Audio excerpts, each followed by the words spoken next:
You can't traumatize people through your behavior and then blame them for the defense mechanisms that you forced them to create.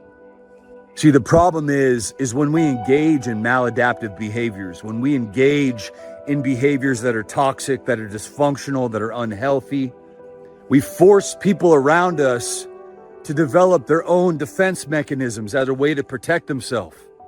And oftentimes we get frustrated with these protective mechanisms, like maybe your wife is closed off, maybe she's withholding intimacy, maybe she's withdrawing, maybe she's wanting a divorce, maybe she wants space and distance.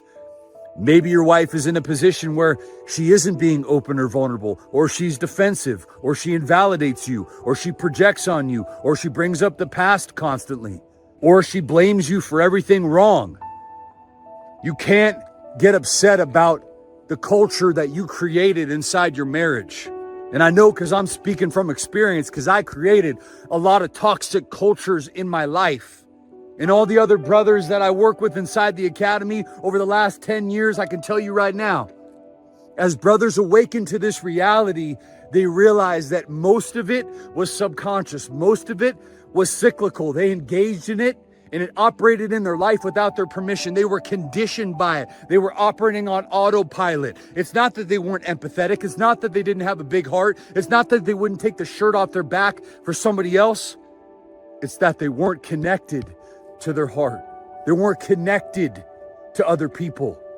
They were in survival mode, focused on what? The next goal, the next achievement, moving the ball forward, just being a good provider. Because most of them operated with a chip on their shoulder because they never felt like they were enough. They felt like they had to prove their worth.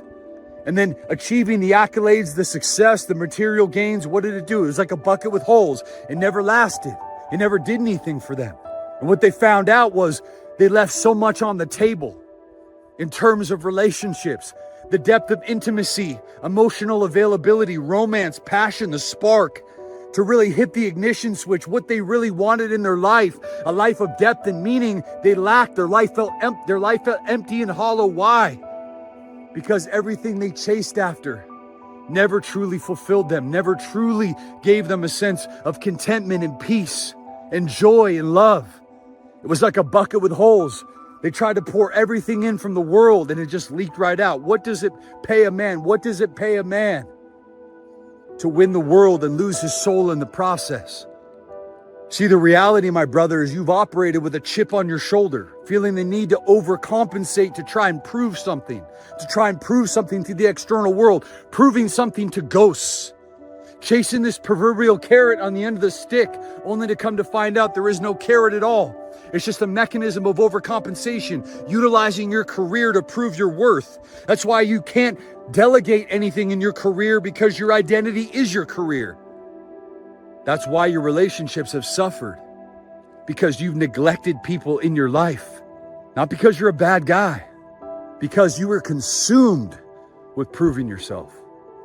Operating out of ego, not operating from a conscious state, not slowing down and pulling back. Like, bro, look around you. Do you really need to be so consumed and hyper absorbed in everything you got going on?